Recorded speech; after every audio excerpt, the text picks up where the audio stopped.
Mwanangu Sifa, vita umevipiga,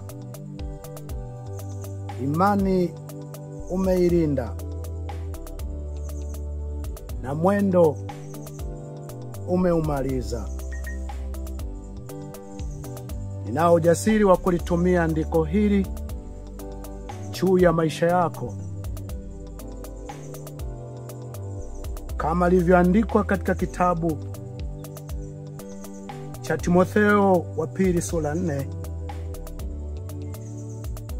mstari wa 7, ambapo Mtume Paulo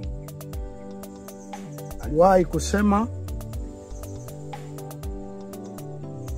vita nimevipiga vita vilivyo vizuri,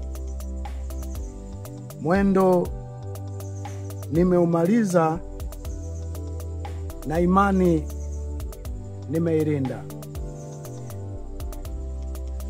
Sifa, binti yangu, najua umevipiga vita vizuri vya imani.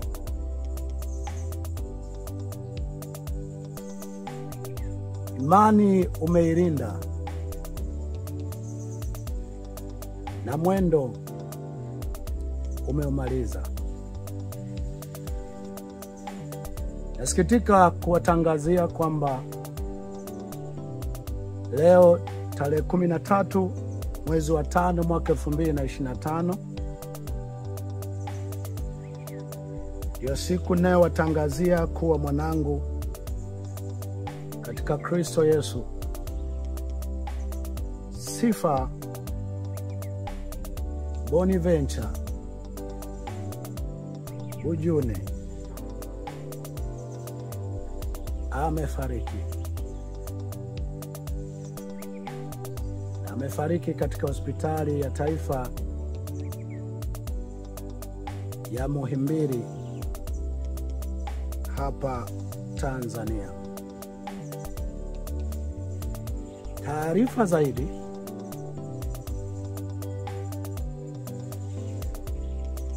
na msiba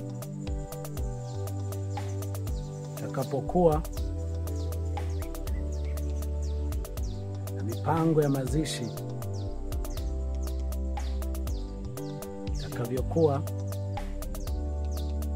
mtaletewa muda mchache mara baada ya mawasiliano kukamilika. Lakini taarifa hii ya awali ninakutolea nikiwa hapa Dar es Salaam, ambapo kwa sehemu kubwa mipango yote ndipo itakapofanyika. Mpaka muda huu naongea na wewe, niko hapa Kigamboni Geza Juu, karibu na zilipo ofisi za wilaya ya Kigamboni.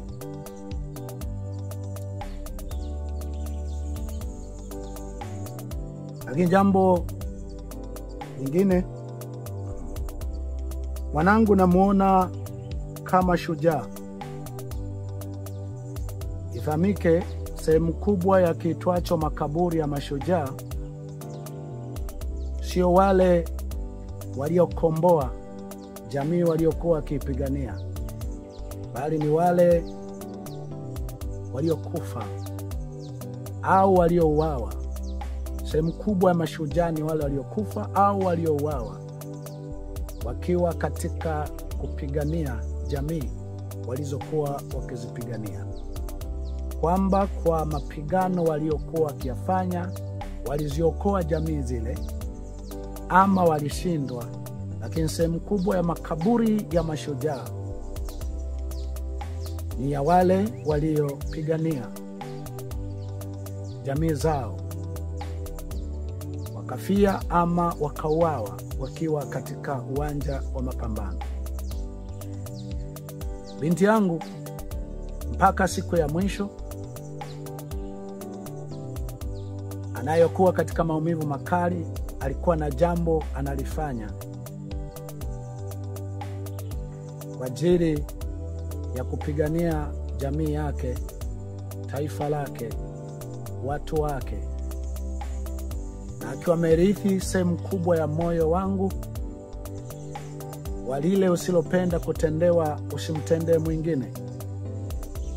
Katika mabinti, watoto wangu, waumini wangu waliochukua kwa nguvu falsafa hiyo na moyo huo, binti yangu Sifa alichukua moyo huo kwa nguvu kubwa, na ametumia vizuri muda mchache wa siku chache alizopata kuishi. Maana mimi si mwepesi wa kumwekea muumini andiko na haijawahi tokea, lakini binti yangu Sifa namwekea andiko hili ya kwamba amevipiga vita vizuri vya imani, mwendo ameumaliza na imani ameilinda.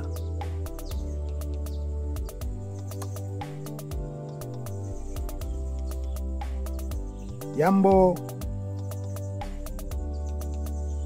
la tatu, mtu yote unaweza ukajiuliza kwamba je, pana ujumbe wote umetumwa kwangu, kwa mke wangu, ama kwa kanisa ambao wameutuma shetani au mashetani waliofanikisha hili?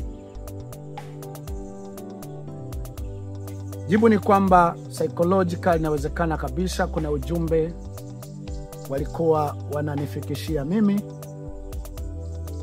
walikuwa wanamfikishia mke wangu, walikuwa wanafikishia watu wote walio karibu na mimi.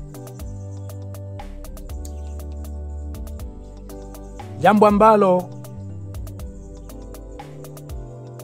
nataka ufahamu kabisa, nimesema mara kadhaa, siku ambapo Afrika tutakuja kwanza kupambana na shetani mwenyewe, inawezekana ndipo ukombozi wetu utakuja kutokea. Wazungu wenzetu, shetani ni mistakes, ni makosa ya kibinadamu, ni mipango miovu wanayopanga wanadamu kuharibu jamii, kuharibu maisha ya mtu. Sisi Afrika, shetani ni hewa, shetani ni bahari, shetani ni giza. Na ndio maana hata mtu anapolalamika akitaka wewe mwanadamu utimize wajibu wako, kwa sababu 98-99 ya Mungu ni binadamu.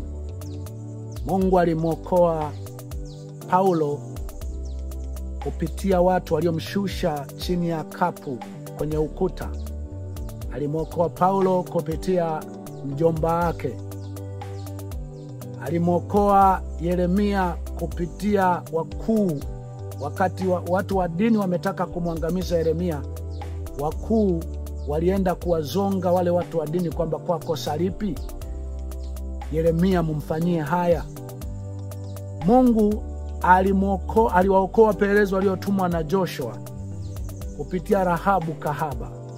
Mungu alimwokoa Musa kupitia Yethro ambaye alimkaribisha nyumbani kwake, Ibrahim na wengine wote. Kwa sehemu kubwa Mungu alipokoa alitumia watu, na wale watu waliwaokoa watu wale kutoka kwenye mikono ya watu waliokuwa wamepanga mabaya. Lakini kwa Afrika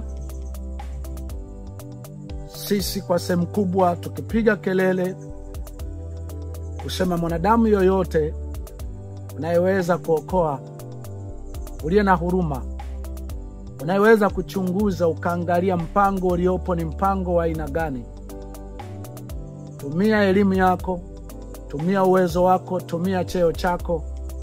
Sehemu kubwa wa Afrika huwa mnasema muombe Mungu ndiye akusaidie, lakini kiukweli 98-99 ya Mungu ni wanadamu hawa. Utakaponyenyekesha, utakapoongea vizuri na binadamu, wana sehemu asilimia 99 ya ukombozi bila hata kumwomba Mungu. Ndio maana imeandikwa ya kwamba lisilowezekana kwa wanadamu kwa Mungu inawezekana, ikiwa inamaanisha kwa asilimia kubwa mambo Mungu, ukombozi wake, wokovu wake, msaada wake, faraja yake ameiweka kwa wanadamu. Sasa swali limehoji, kuna ujumbe wote umetumwa kwangu, kwa mashetani, ambao mimi napozungumzia mashetani nazungumzia mipango ya kawaida ya wanadamu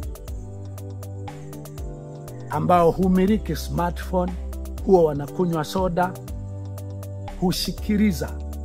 Na nazungumziaga mashetani wanadamu, yani hivi wamesubiri kwa hamu sana mashetani hayo. Mbarikiwa taongea nini? Naongea na mashetani hayo. Kuna ujumbe wowote yametuma kwangu, jibu ni jualo ni ndio. Moja ujumbe katika fikra zangu umeanzia kwanza wakati fulani Sifa alikamatwa na jeshi la polisi kwa sababu aliimba wimbo wa kwamba Mbarikiwa amelalamika mtoto wake ameuawa, lakini hamfanyii kazi, mnatuona nyani tu. Watu wa Ngorongoro wanalia juu ya maeneo yao, lakini hamfanyii kazi, mnatuona nyani tu. Ni wimbo ambao wengi mlipata kisa hicho. Alipokamatwa na kukalishwa kituo cha polisi siku 6, alikalishwa kituo cha polisi siku 5-6 peke yake kwenye chumba ambacho kwa muda mwingi alikuwa akiwa peke yake, na siku moja akaenda kulala magereza pale Rwanda. Kwa sehemu kubwa ambapo ndipo tatizo lake lilianzia. Kwa sehemu kubwa nimehoji pale mwanzoni nilipokuwa nimetoa clip ya kwanza kwamba nisaidieni kama kuna mtu unaweza ukajua kuna kinachofanyikaga mtu akiwa kwenye kituo cha polisi ama magereza, lakini inawezekana wote hamjui. Lakini kwa sehemu kubwa tatizo lilimwanzia hapo, lakini likaja kuwa kubwa siku chache zilizopita. Wakati ule nilitoa ujumbe, nisema najua mnayenitafuta ni mimi. Najua mnataka kujua nina nguvu gani.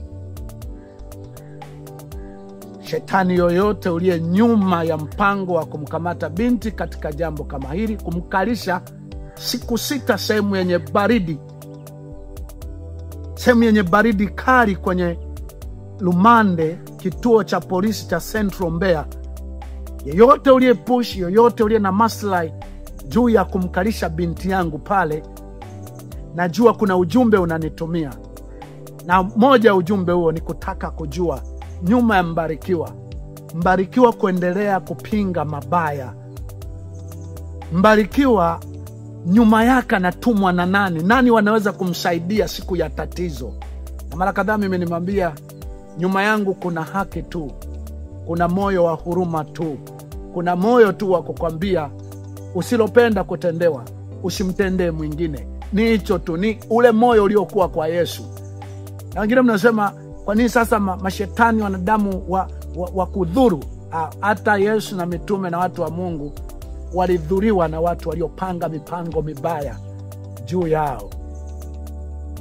Kwa hiyo wakati ule nisema nadhani huu ni ujumbe umetumwa ili kupima nguvu inayoweza ikawa nyuma ya Mbarikiwa.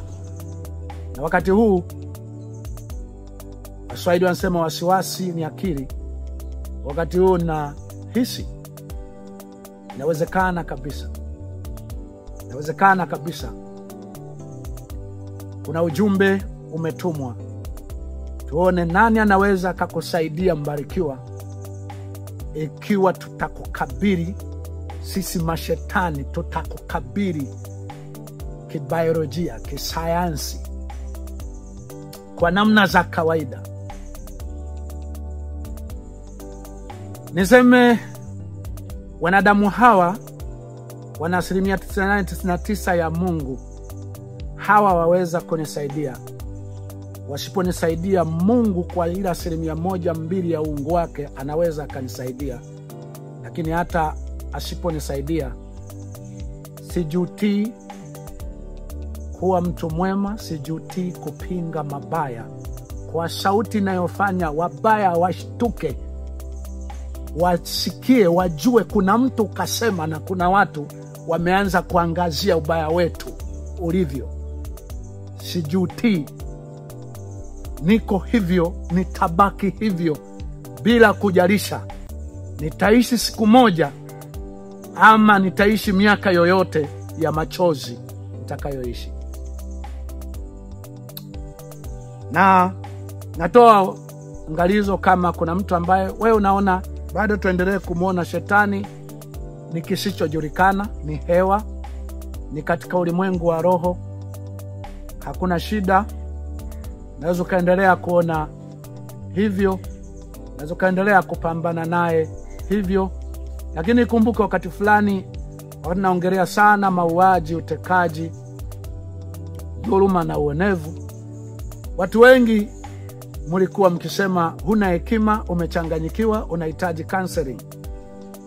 Lakini leo nimeona nikaribia mnawashangana kuwashambulia sana wahubiri ambao hawazungumzi mauaji, utekaji, dhuluma, uonevu.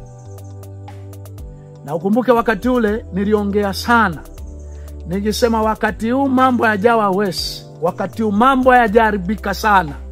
Njoni tuzungumze, njoni kila mmoja tatizo la mwingine, kilio cha mwingine, maumivu ya mwingine yaone kama yako. Simamisha biashara, kazi, manufaa. Wengi mliniona wakati ule sina hekima, nimechanganyikiwa kwa sababu ya kuuawa kwa mwanangu ama kupotea kwa mtoto wangu wa pekee. Lakini leo nayo furaha kusema hata kama nitaondoka kwenye hii dunia, nimeacha watu 1% mmefahamu kupinga mauaji, kupinga utekaji, kupinga uonevu, kupinga rushwa, kupinga dhuluma, kwa kutaja dhuluma ilipofanyika, mauaji ilipofanyika, utekaji ulipofanyika, kumtaja anayeonekana ndiye aliyefanya, kwa namna inayoonekana ndivyo alivyofanya, ndiyo kuhubiri.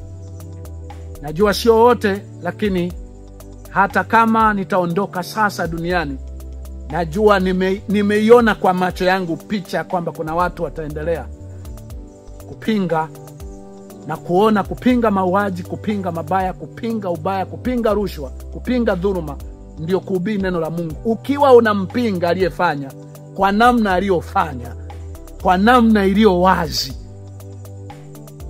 kwa jina lake ama kwa mazingira sawa na alivyofanya, sawa na alivyofanya akina Yohana kwa Herode, akina Nathani kwa Daudi, akina Elia kwa Ahabu. Mwisho,